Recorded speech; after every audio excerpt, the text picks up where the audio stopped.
الحمد لله وكفى وسلام على عباده الذين اصطفى أما بعد فعن أبي قتادة رضي الله عنه قال قال رسول الله صلى الله عليه وسلم صيام يوم عرفة إني أحتسب على الله أن يكفر السنة التي قبله والسنة التي بعده رواہ الترمذی۔ حضرت ابو قتادہ رضی اللہ عنہ سے روایت ہے کہ رحمت عالم صلی اللہ علیہ وآلہ وسلم نے ارشاد فرمایا، میں اللہ تعالیٰ سے امید کرتا ہوں کہ صوم عرفہ ایک سال گزشتہ اور ایک سال آئندہ کے صغیرہ گناہوں کا کفارہ ہو جائے گا۔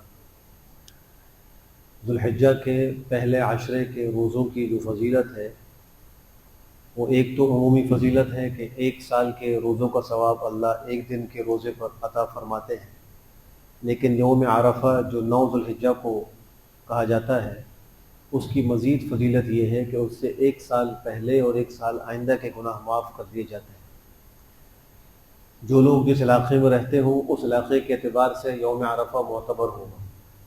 جیسے آج یوم عرفہ وہ عرب اور دیگر ممالک کے اعتبار سے ہو رہا ہے، اور آج حاجی جو ہیں انہوں نے اپنے حج کا جو اہم ترین رکن اور فریضہ ہے وہ ادا کیا ہے، لیکن ہمارے ہاں آئندہ آنے والی جو کل ہے یہ یوم عرفہ ہے، تو جو فضائل یوم عرفہ کے وارد ہوئے ہیں وہ ہر علاقے کے اعتبار سے ان لوگوں کو نصیب ہو جائیں گے۔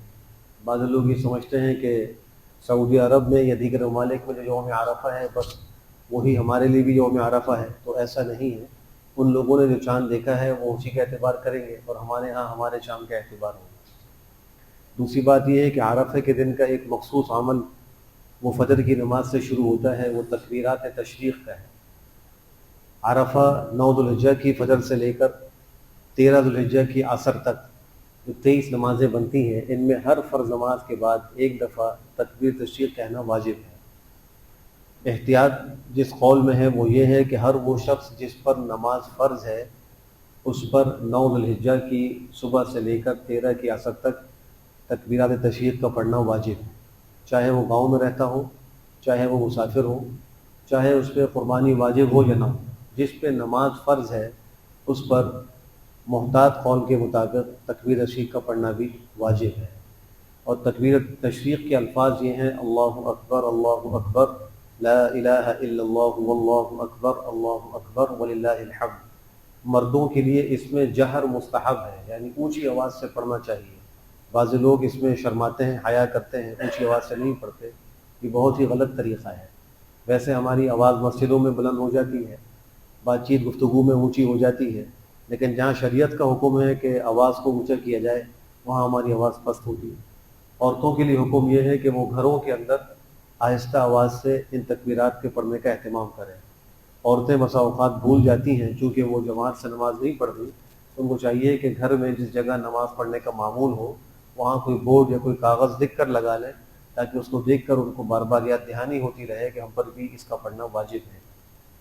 اللہ ہم سب کو ان تکبیرات تشریق کے اہتمام کی توفیق نصیب فرمائے۔ جماعت سے نماز پڑھیں تو بھی، اور اگر کوئی آدمی ایسا ہے کہ اس کی جماعت نکل گئی ہے، اپنی الگ نماز پڑھ رہا ہے، تو اس کے لیے بھی فرض نماز کے بعد تکبیر تشریق کا پڑھنا واجب ہے۔ باقی اگر کوئی ان دنوں میں قضا نماز پڑھتا ہے تو پھر قضا نماز کے بعد پڑھنا واجب نہیں، جو یعنی ادا فرض ہے، موجودہ فرض ہے، اس کے بعد ان کا پڑھنا واجب ہے۔ اللہ ہم سب کو بہتر عمل کی توفیق نصیب فرمائے۔ الحمدللہ۔